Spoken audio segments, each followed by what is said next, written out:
Hello and welcome, everyone. I'm Irina Tividad, president of the Global Summit of Women, which is the 31-year-old business and economic forum for women. Normally, we would be meeting in some country and there'll be hundreds of us. The last one was in Basel, Switzerland, where we had 1,028 participants. And the next one, and now we can actually say there will be a next one, it'll be hosted in Thailand, in Bangkok, October 14th to 16th, and I hope to see some of you there. Until then, we are bringing the summit to you. And today, and since it's part of Women's History Month, I am delighted to present to you a very special program. We've always wanted women who are in charge, and so today, you're going to meet 3 of them. And this is truly amazing because right now, even before we started planning, there were only 10 women presidents globally. But as of this week, there are now 11. Tanzania now has its first woman president. There are only 14 women prime ministers globally. Only 14, and you will meet 2 of them today. And these are pathetic numbers when you consider that we represent half or more than half of the world.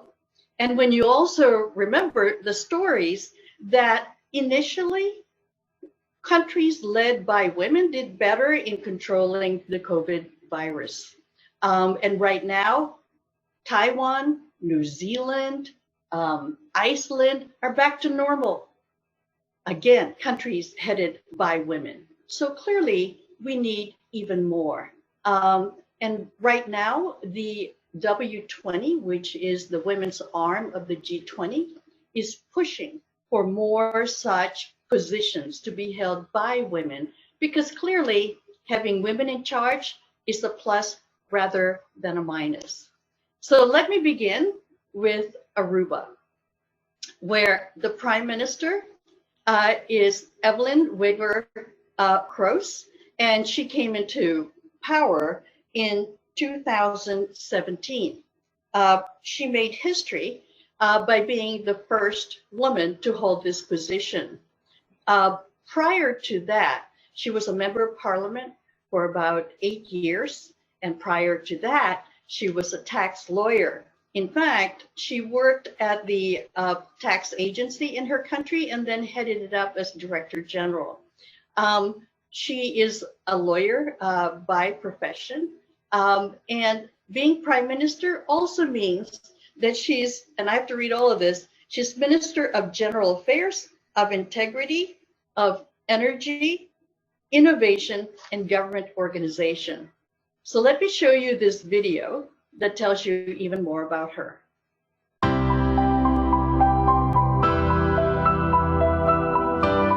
The Honorable Evelina Weaver-Crows is the current Prime Minister of Aruba and the first female to hold this position. Mrs. Weaver-Crows was sworn into office on 17 November 2017. She is a member of the People's Electoral Movement and has been the leader of the party since 2011. Mrs. Weaver-Crows, who is an attorney at law specializing in tax law, heads a coalition government which comprises members of 2 other political parties.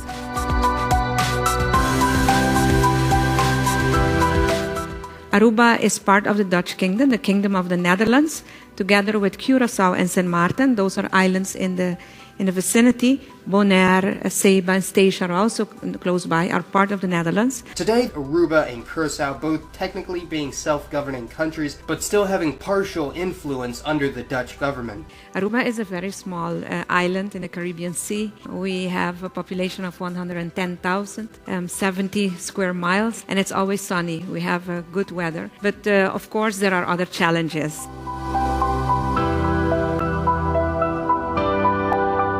Aruba has an economy that is highly tourism-driven. 80% of our GDP is directly or indirectly linked to tourism.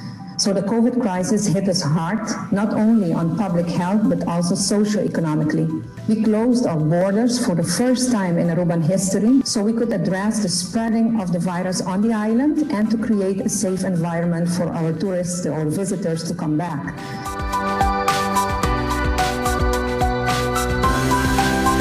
Aruba's recovery master plan is devised to propel smart, inclusive, and sustainable growth, which include climate-resilient practices and solutions, as these need to be embedded in how we build back better and stronger. It's very important to keep up with the changes on innovation and digitalization. And that's where we found the Estonian model. We are working together with the e-Governance Academy of Estonia to be well equipped by 2030. Digitalize government services, more transparency in order to combat corruption, improving the quality of life of the people of Aruba.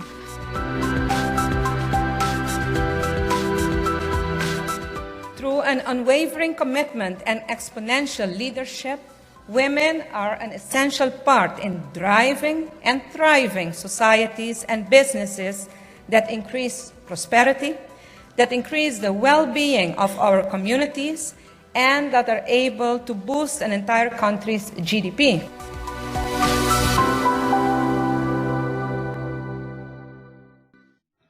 Welcome, Prime Minister. I should mention that Aruba has 37% of parliament being female, and the average globally is 25%. So it's one of the best practices. So Prime Minister, what is the status right now of COVID in your island, where tourism is the key driver of the economy? Well, good morning, Irene. Good morning, colleagues. Thank you for this opportunity to be part of the summit again for the second time. It's truly an honor. Well, you know, Aruba, like many other nations, we were confronted with an acute socio-economic emergency. The COVID pandemic, it hit us hard. We had to prioritize at that moment the public health and the safety, like other nations did as well. It left us with no choice but to close the borders temporarily for several months. It's the first time in the history of our island that is tourism dependent that we had to close the borders. And of course, this resulted in a standstill of tourism activities and an economic contraction. Due to the, especially the dependence that we had on tourism, we were hit very, very hard, exponentially harder than countries in the region. We had a sudden unemployment and a retraction of the economy, yet we were able to reopen the borders safely in June, July of last year already, and we have taken some necessary measures to find a balance between keeping our population and visitors safe and restart the economic activity. One of the first steps actions that we took was an economic stimulus response. This required, of course, strong engagement and open dialogue with our partners, especially the Netherlands, like was mentioned in the introduction. And we had to embrace a new way of thinking. We have to apply a relentless focus on our economic response to maintain the jobs and create new jobs and to sustain the SMEs in Aruba. And aside from the immediate emergency response and a stimulus package and other temporary measures, we organized a nationally coordinated effort to develop an actionable plan to recover our economy. We named it Repositioning Our Sales Master Plan. And this is a 3-year plan that seeks economic growth that is smart, inclusive, sustainable, and it focuses on structural reforms so we can become a resilient country. Thank you, Prime Minister. But I saw in one of the headlines that you had successfully negotiated a loan from the Dutch government. That could not have been easy. There was another headline in the video that said you had to do pay cuts.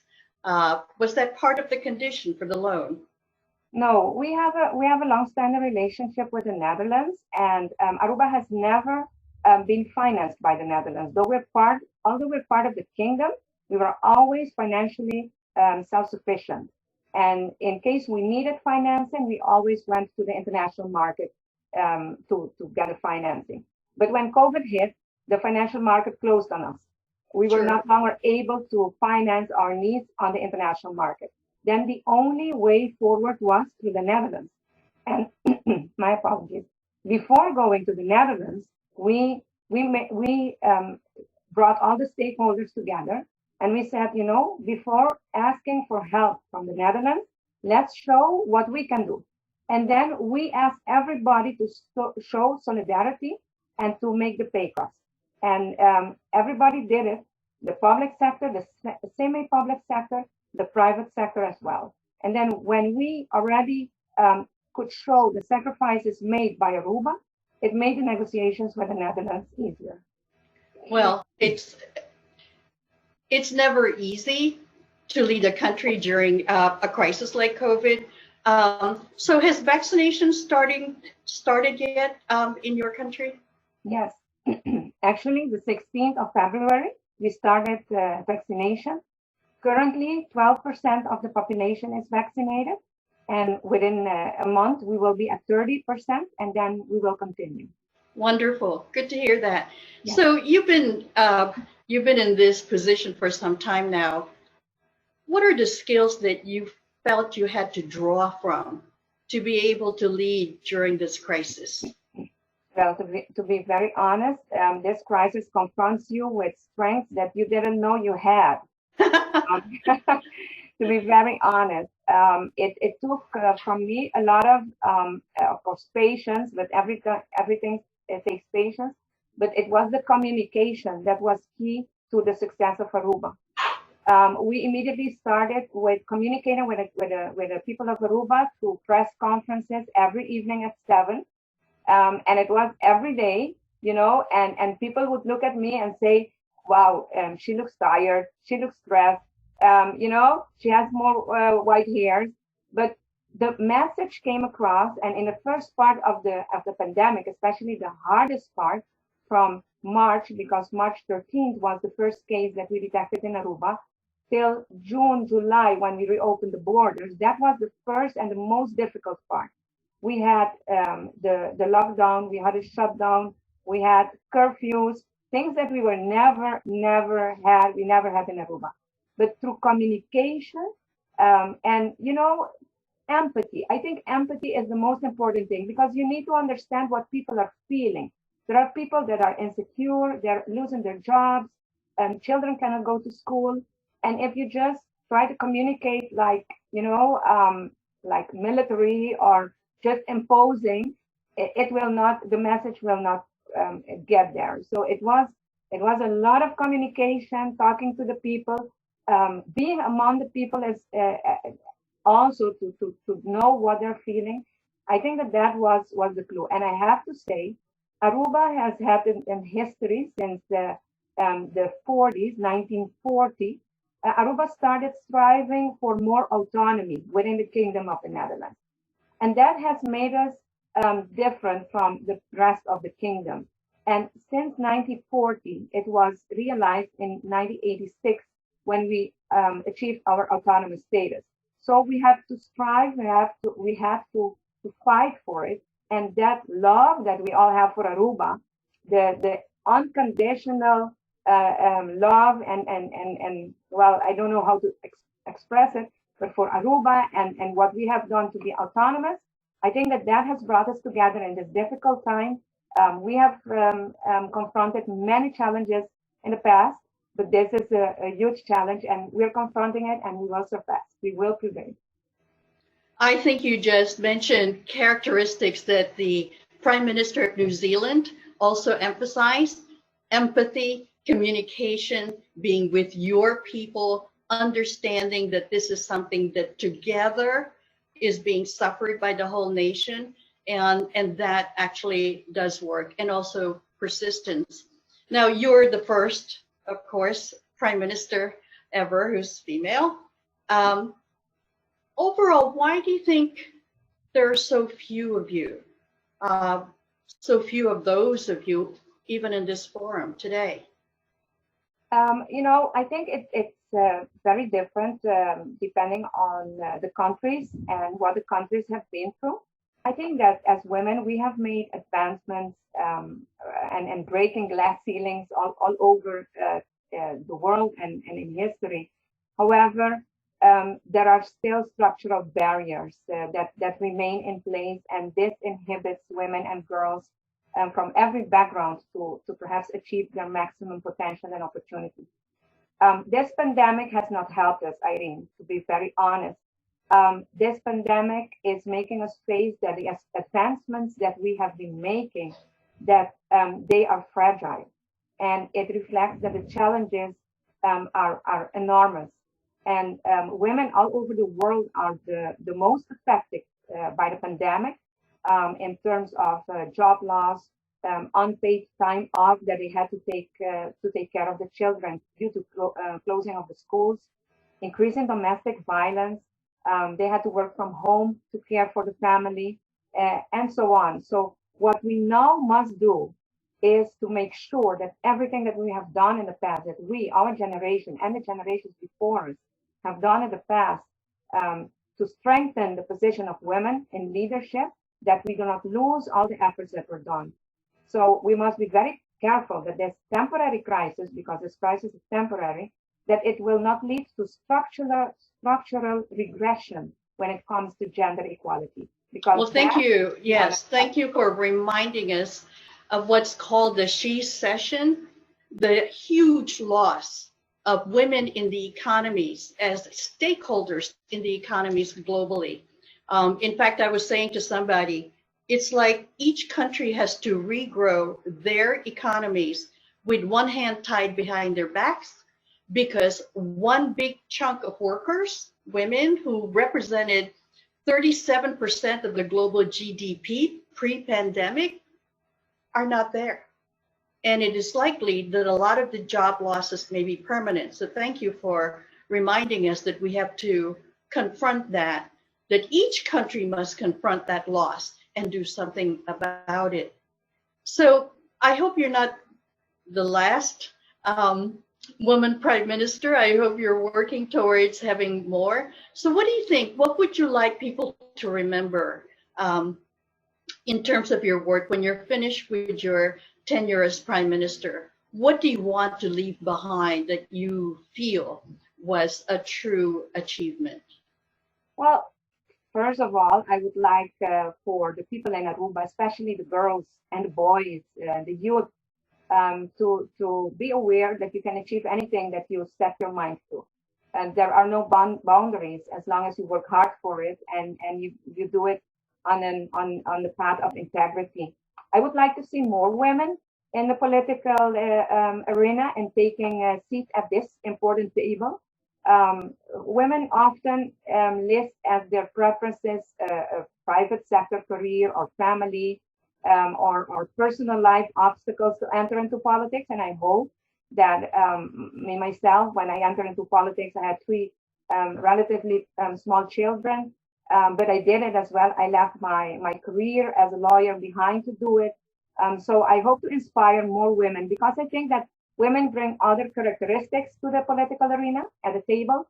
And I'm sure that the pandemic has shown that when you have women at the table, leading especially, but if you have more women at the table, then you can counter the panic and uncertainty that comes with a pandemic. Of course, we all have a plan. If it's a pandemic on health or economy, there are plans. Everybody can help you with that. But I'm convinced that women bring more to the table in order to get people behind the plan, to get the community and to let them feel at ease and confident that this too shall pass and that we will prevail. I hope that when I leave this office, that is the legacy that I leave behind here in Aruba, that women can do anything that they want, and that little girls, especially at this moment, watching and following everything that's happening, that this inspires them to be the best that they can be. Well, that's terrific. If you had the opportunity for a do-over, is there anything in your career that you would do over? I don't think I would do anything different than it's being done at this moment. I'm a person that once I make a decision, I stand behind it and I make it work. And you have, and you will continue to do so. Thank you, Prime Minister, for joining us today. We hope for continued success in Aruba. And I'd love to visit one time. I've never been there. You all should. The summit should come to Aruba. Yes. vaccinations first, but thankfully you said 30% in about a month. So I think that's terrific. So let's now move on to Namibia. It's my pleasure now to introduce the Prime Minister there, Sarah Kugongwelba Madela. A little bit complicated, but it's beautifully sounding name. She came into power in 2015, and she's a long-term public servant because before that, she was Minister of Finance for 12 years, from 2003 to 2015. And during that time, she had to deal with the national debt, which was a lot, and successfully move them out to a surplus economy, which is quite a feat. She, as you will see in the video that I will show you shortly, she had to go into exile at some point in her life to Sierra Leone, where she finished her high school and then moved on to the United States, where she got her degree from Lincoln University in economics. She came back to her country in 2005 and worked initially in the president's office, specifically in the National Planning Commission. And then later on, she led that commission as Director General. She is considered a highly respected leader in her country. So let me show you some more about her.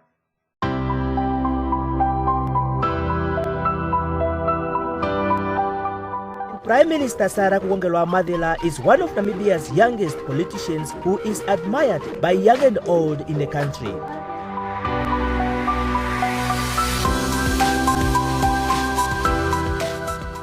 Right from the beginning, while we were in refugee camps, we never just focused on fighting to bring about independence. They also paid attention to preparing us to govern the country when we are free. And they sent all of us to school, giving us equal opportunities. Eventually ended up at Lincoln University in the United States of America, where she graduated in economics. I never really grew up thinking that women cannot become leaders. It was also inspiring just to have men that were progressive-minded, allowing us opportunities to serve in political leadership positions.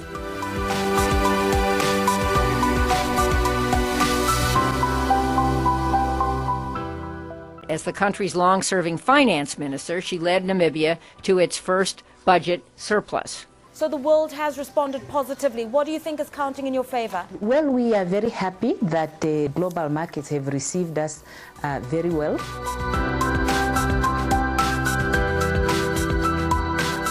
And President-elect Dr. Hage Geingob on Wednesday appointed long-serving Finance Minister Sarah Kugongwelba Madela as the country's first female Prime Minister.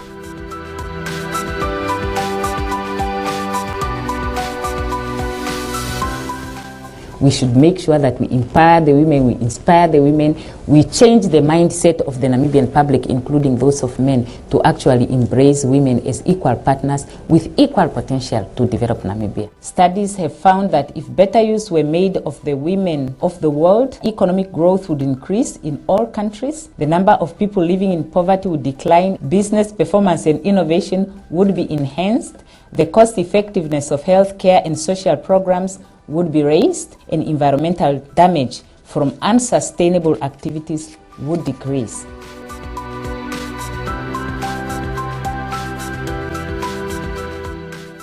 Namibia's leaders have pushed an unusual zebra system to make sure women are represented at the highest levels. The idea is simple but controversial. In any ministry led by a man, his deputy would be a woman. In any department led by a woman, her deputy would be a man. Right now, women in Namibia hold 40% of seats in Namibia's parliament. We received the 2017 Gender is My Agenda Campaign Award in recognition of the progress that the country has made in promoting the representation of women in key decision-making positions.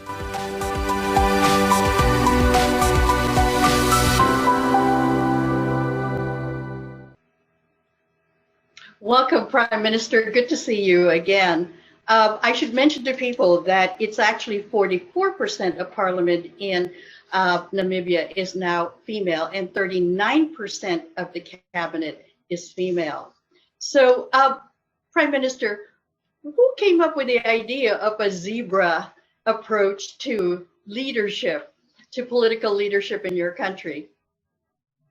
Yes, thank you very much, Madam Moderator and President of the International Summit for Women.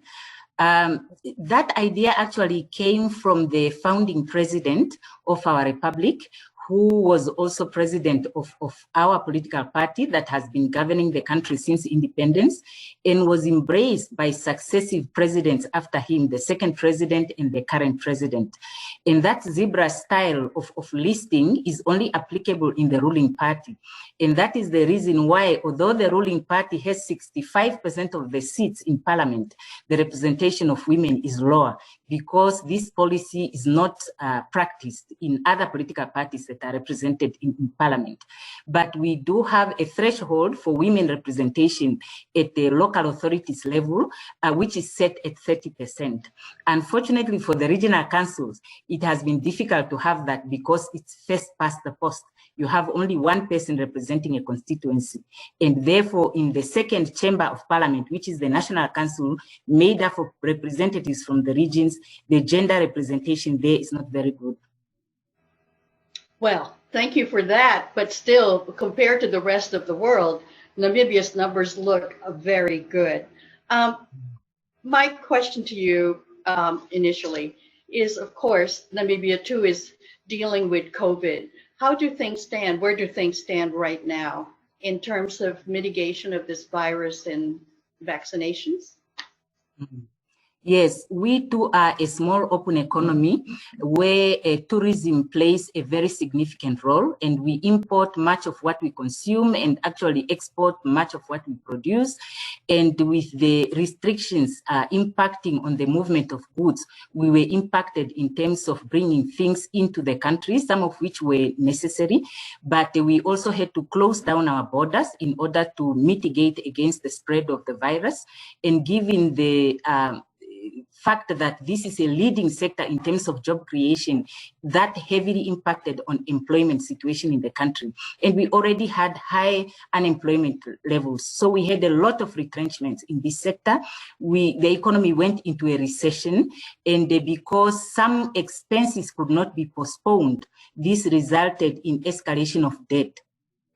Deficit went to above 10% of GDP, which we have never had before, and debt approached 70% of GDP from around 50%. So Namibia was significantly impacted.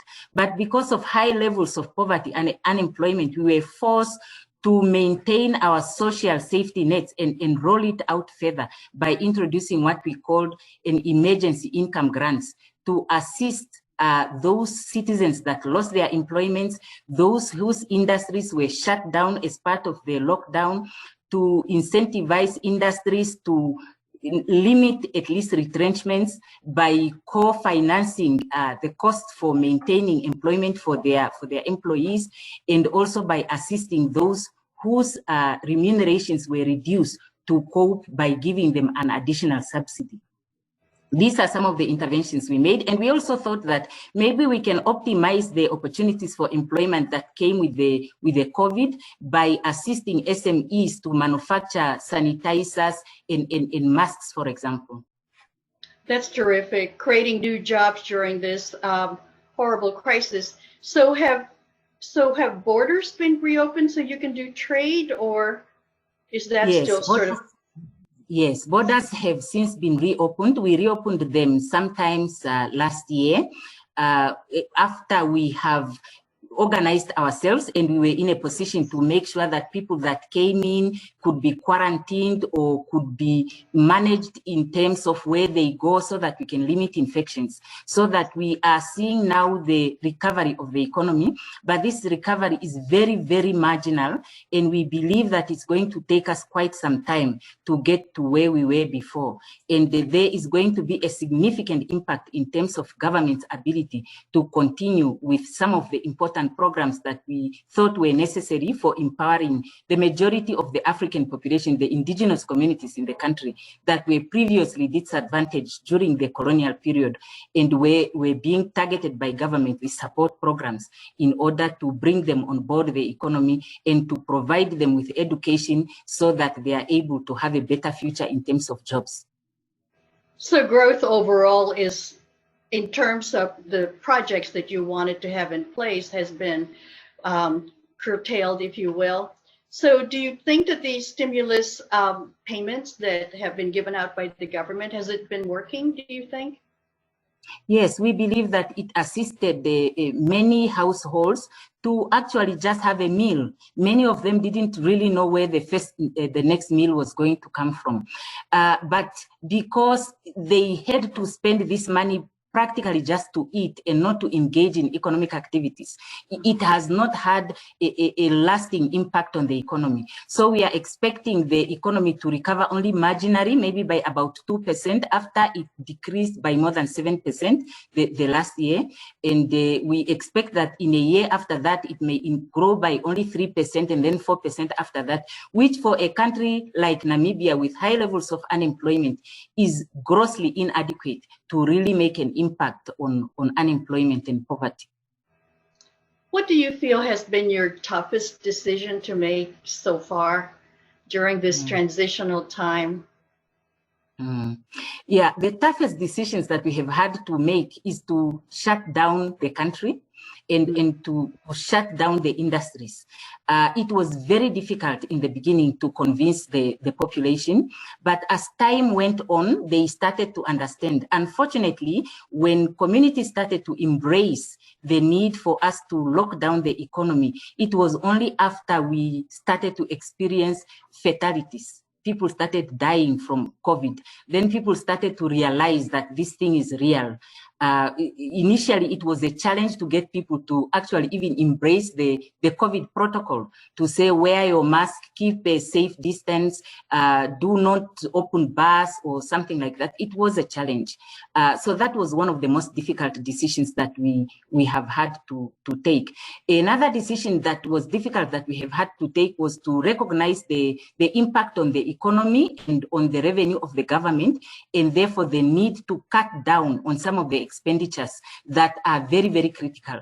It came to a point where we had to stall projects that were running, or we had to stop projects that we had committed to commissioning. Important projects such as, for example, construction of schools and clinics and clean water, in a situation where people were living in overcrowded areas, informal settlements without water, exceeding the ratios in terms of students to teachers. It was a very difficult decision to make. But we believe that by curbing the spread of the virus and the negative impact, especially in terms of human lives lost and also on the economy, we have done well, and we have a basis now to promote the recovery of the economy. Those are tough decisions, and there may have been sleepless nights for you. So, yes, indeed.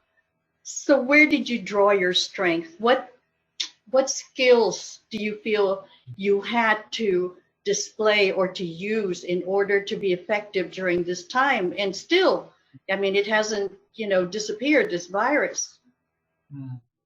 Yes, I think we had to rely on the resilience that enabled us to gain independence. Namibia really had to overcome tough challenges for us to become independent. We had to wage a brutal and bloody war through which many lives were lost. And many civilian communities also suffered, especially those that lived along the areas where the wars were fought. And many of us who went into exile at a very early age, we also had to experience very difficult situations. So we have to recall those times and summon the same courage and resilience and determination to say, just as it was difficult for us to get to where we are, it will be difficult for us to navigate this, but we will make it if we just keep the faith and we are resilient. And so it happened. I was talking about you as opposed to the character of the nation. What have you had to draw from in terms of your inner strength in order to run the country during this time? Yes. Okay. For me, myself, I must say that I have gone through a difficult period at the Ministry of Finance. You talked about when we have had to reduce the debt from somewhere near 40% of GDP, maybe I think about 35% of GDP, to a budget surplus situation that we were able to maintain for 3 years. It was also under very difficult social and economic situation prevailing in the country. So I told myself when we first started at the Ministry of Finance and we said these are the targets we have set, many people were skeptical. They thought that was unattainable. And I told myself, just as I was able to push that with the support of my colleagues, as a Prime Minister coordinating the National Emergency Committee, I summoned the same courage. And I have to give credit to my colleagues who actually rallied behind me and gave me the support, especially in the initial 3 months or so, when things were very, very difficult. But that is where we drew our strength. But I also drew, I think, the strength from the fact that I knew that we are a small, very vulnerable economy. And we all understood that if we do not do what needed to be done, what was needed to be done, the consequences may be too dire for us to deal with. We are a population of only 2-point-something million. In the capital city, we have up to 60% of the population living in informal settlements without water in overcrowded conditions. And we knew that if we did not push through these initiatives that we have adopted, we were going to have a catastrophe here, worse than what has been reported in some of the countries. I think it was more the fear of what can be if you don't really do what we are supposed to do than anything else. Okay. Namibia seems to have found a formula to increase women's representation in government. What do you think countries should do? Because there's so few of you all over the world. What can be done going forward to increase the number of women in charge of nations? Well, I believe that we should not shy away from prescribing inclusion thresholds, gender inclusion thresholds in the laws. For us, we started with the party. Charity starts at home, and then I think at local level we started at national level, but at national level we started at party. So I think we should not shy away from that. We would have to put that in the law. But then we should also proceed with the advocacy. And the advocacy should not only aim at making men to change the way they see women. It should also aim to make women have self-confidence, to realize that they have it in them to become what their male counterparts have become, and more. Because that is very, very important. And we should also be prepared to invest in the girl child, to make sure that women have equal opportunities to complete schools and get qualifications. And we have to deal with teenage pregnancies, for example, in communities where some communities are so religious that they want that a kid that gets pregnant should just be expelled from school. But we are saying that a kid that gets pregnant should be assisted to come back from school, in addition to being educated to avoid getting pregnant in the first instance. And we should also have dedicated initiatives to assist women who would want to venture into business to succeed, because women's representation should be promoted in all spheres of life. If young girls are seeing successful women in different areas of life, then they would also pick up the courage to become leaders in their own area of interest. Well, Madam Prime Minister, I don't have to ask you what you want your legacy to be, because I think it is all of that. I too believe in quotas. You call them thresholds, because if we don't have those instruments to force, women's integration into government, it's not going to happen. So thank you so much for being part of this forum. And I admire your strength and leadership as well. So we'll now move to another part of the world, to Europe, to Kosovo. where the first woman president is Atifete Yayaga. And she came into power in 2011 and was named president until 2016. She had an unusual route to leadership. She is a lawyer as well by profession, but she decided that she wanted to work in national security. And so she was in the police force and became Deputy Director General of Kosovo's police before becoming Prime Minister. It's an unusual route, but in her country, security is a very, very important issue. And there was an anti-corruption agency, and they cited President Yayaga and her cabinet as the best example of transparency and accountability. And I think that is a great way to show you a video that tells you some more about her.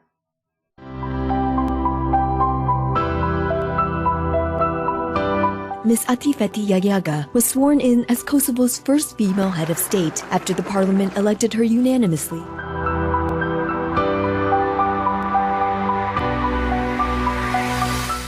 When Kosovo, a region with 95% Albanian Muslim, tried for independence in 1999, Serbia sent in troops and began a campaign of ethnic cleansing. For many countries in Europe started to celebrate the democracy. For us in the Balkans, a new, dark and bloody period was about to start. As Serbian forces retook territory from the KLA, thousands of Kosovo Albanians fled their homes. Living through this injustice, I have decided to join the law. And immediately after the end of the war, back in 2000, I started to work for the United Nations office in Kosovo.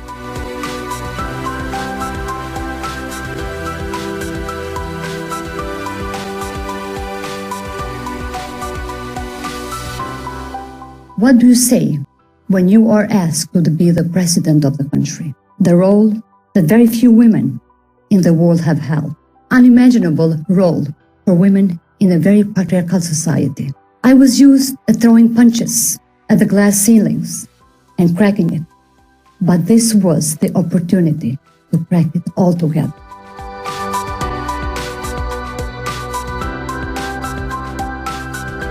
I'm a strong believer that the quota is a very good system, and adding more chairs for women, for youth, for marginalized group, and for everyone that has been for far too long left outside of the decision-making process.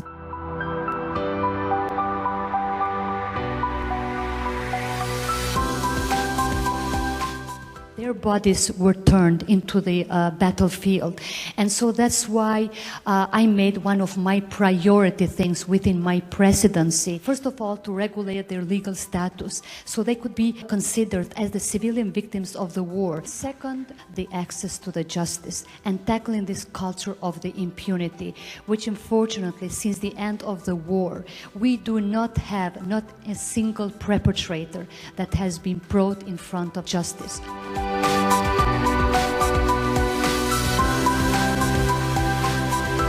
We need your voices. We need our voices. And only if we stick together, if we work together, no matter where we are, no matter which part of the globe, we will be able to succeed.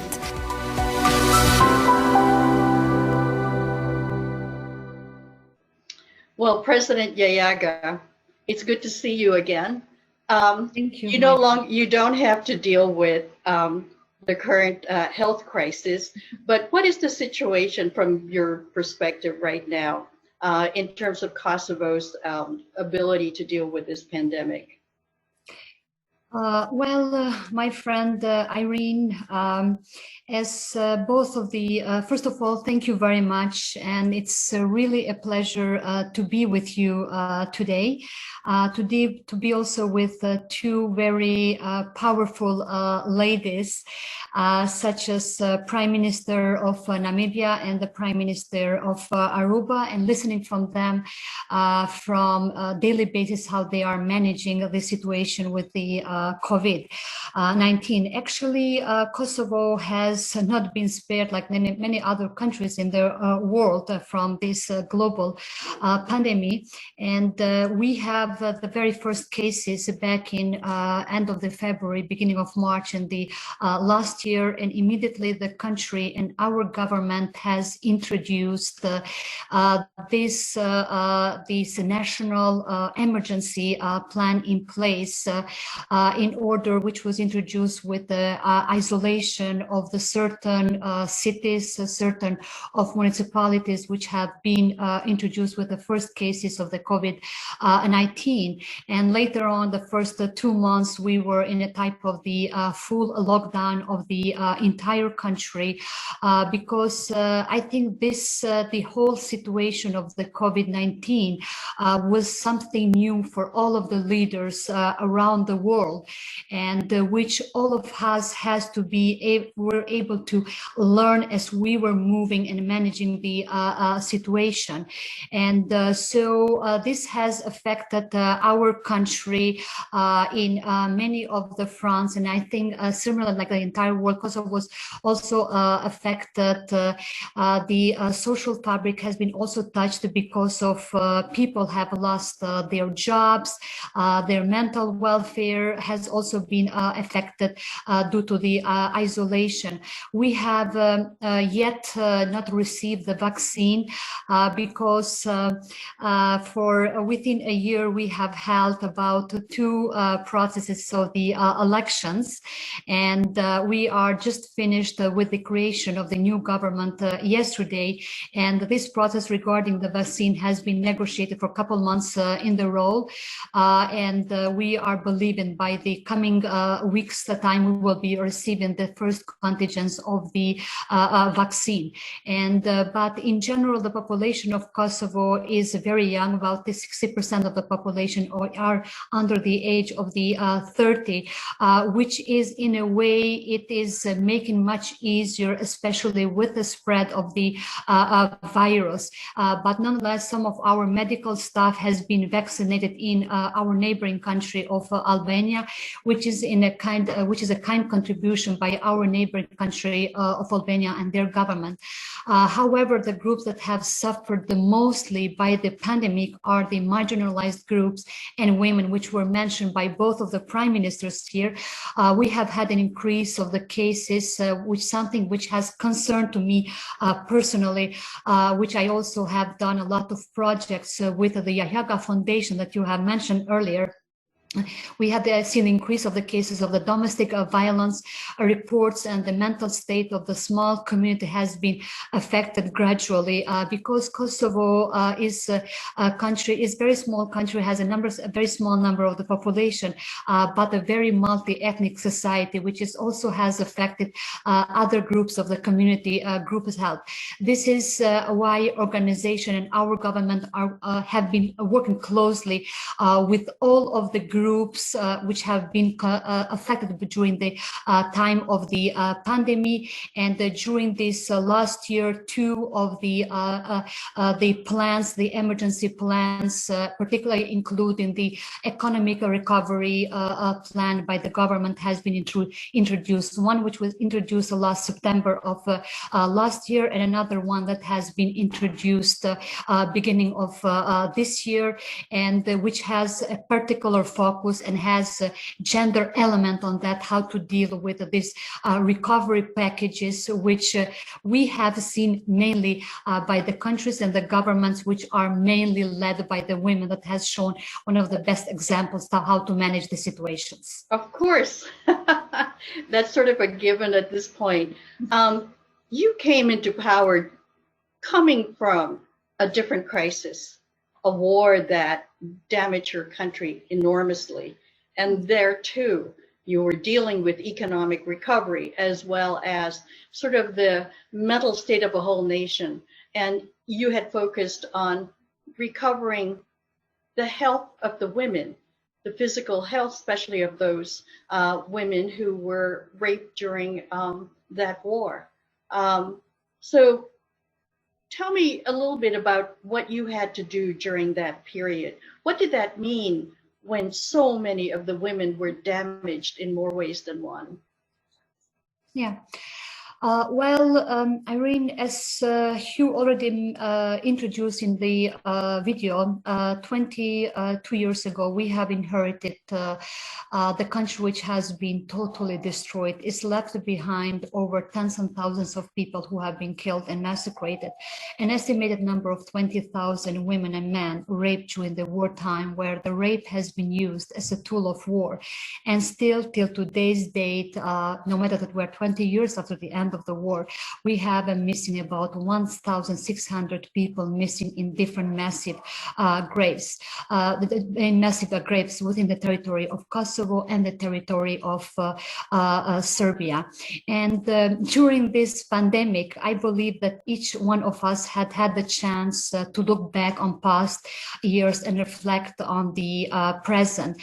This was a case for myself as well, since I could relate to the difficult task that the current leaders had, namely leading nature during the crisis.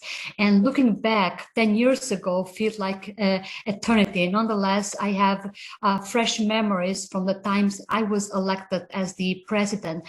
My country was going through a political crisis in 2011, during which the political sphere was highly polarized and segregated.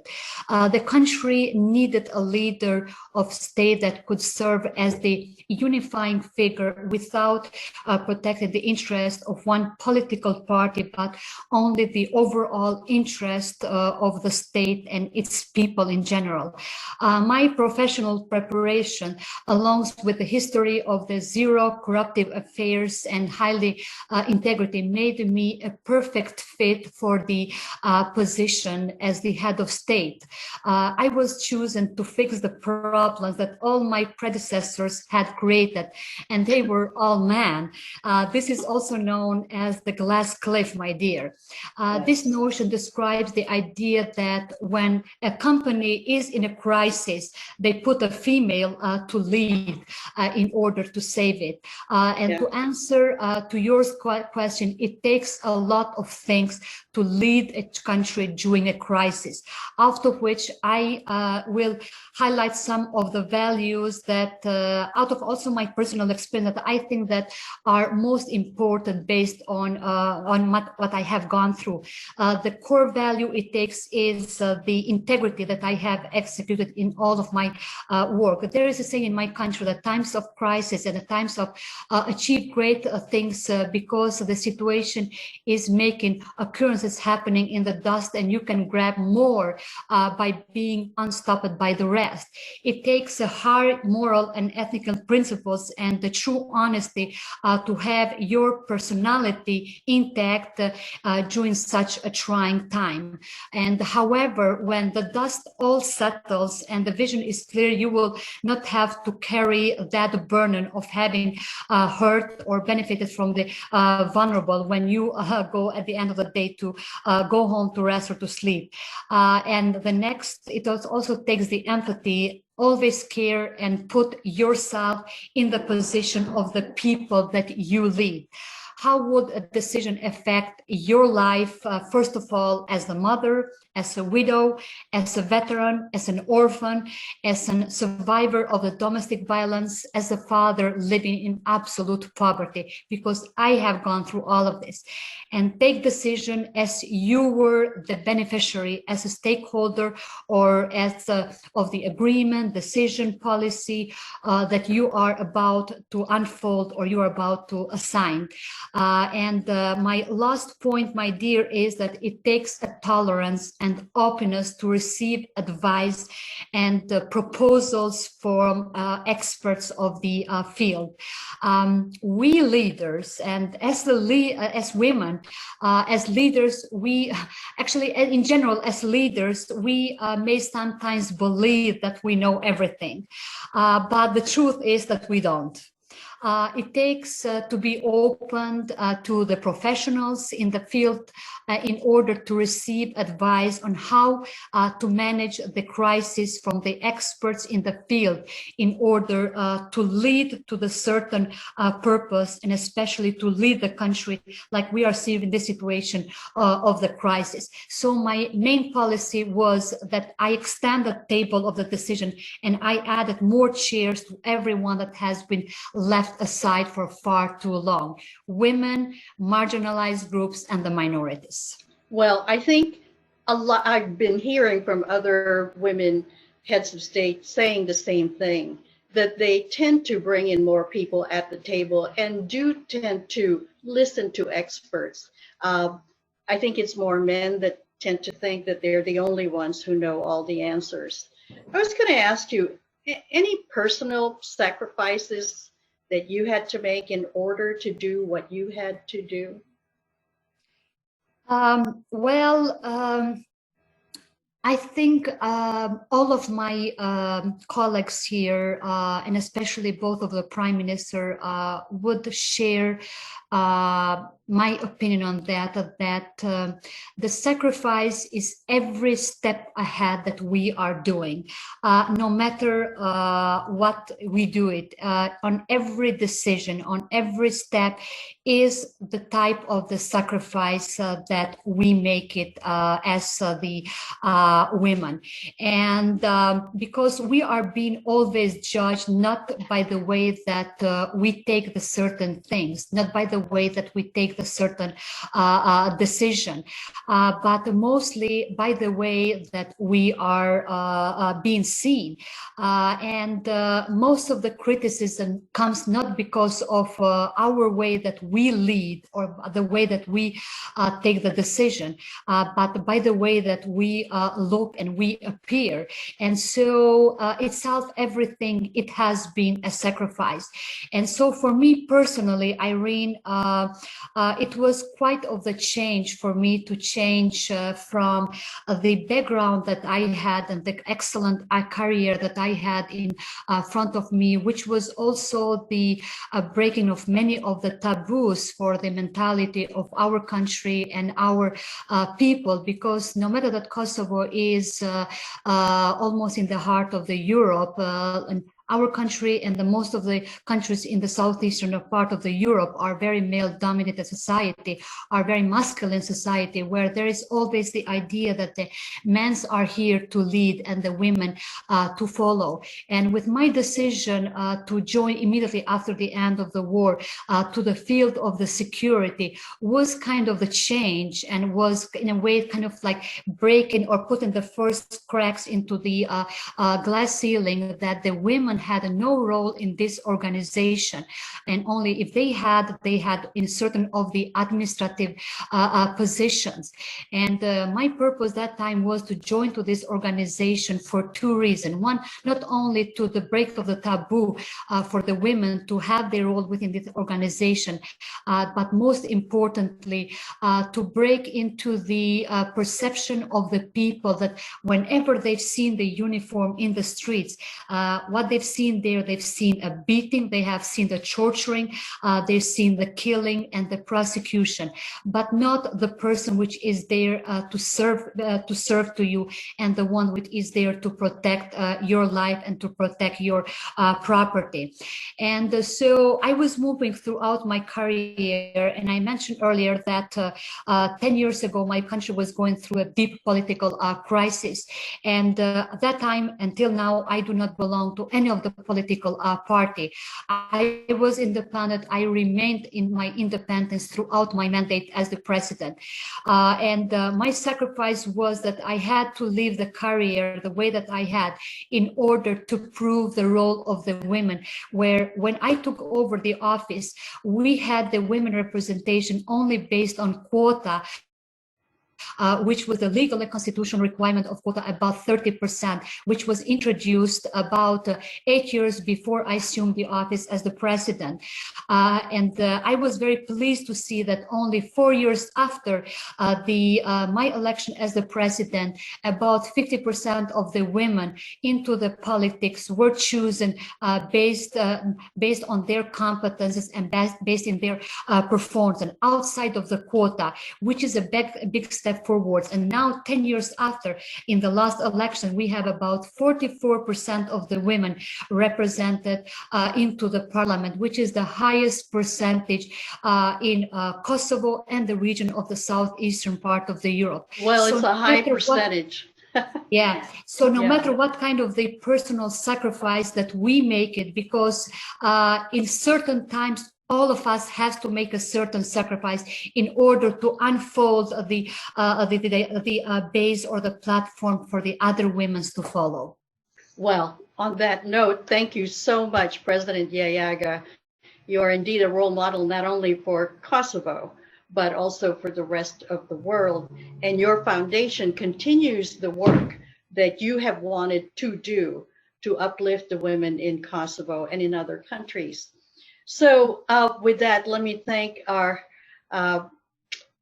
heads of state who have decided to participate today. But I do want to introduce to you the current chair of the W20. This is the women's arm of the G20. And our leader this year is Linda Laura Sabatini from Italy, because Italy has the presidency of the W20. So I will give her the last word. So welcome, Linda Laura. Thank you very much. Excellencies, I am very, very honored to speak after this fantastic and powerful women. It was really fascinating to listen to women who are playing such an important role in their country. Women are the future of leadership with their sense of communities, team, inclusiveness, care of relationships, determination. Statistics are clear. Women's increased engagement in public decision-making roles, but we are far from equality, and the process is very slow. At the current rate of progress, gender equality will not be reached among heads of governments until 2150, another 130 years. Women hold about 21% of ministerial positions globally. Only 3 countries have 50% or more women in parliament, and 22 countries are headed by a woman. This occurs despite their proven abilities as leaders and agents of change and their right to participate equally in democratic governance. Women persist and continue to prove that when they lead, they bring transformative changes to entire communities and the world at large. This is a she session. This is a care crisis. We know it. We need women leaders. They know what is better to do. Quantity creates quality. I think we can change the world. We can improve the world, but be careful. If women don't increase their presence in decision-making places, the situation of our countries, and especially of our democracies, will worsen. We can win. We are strong to win, but we must fight united, civil society, women of governments, and men who believe in gender equality. Thank you. Thank you, and goodbye to everyone who joined us today. We will be able to see the rest of this program again. We have 57 countries represented in this airing alone, and look forward to the rest of you who may not have been able to join today to come and hear from these leaders. Thank you very much.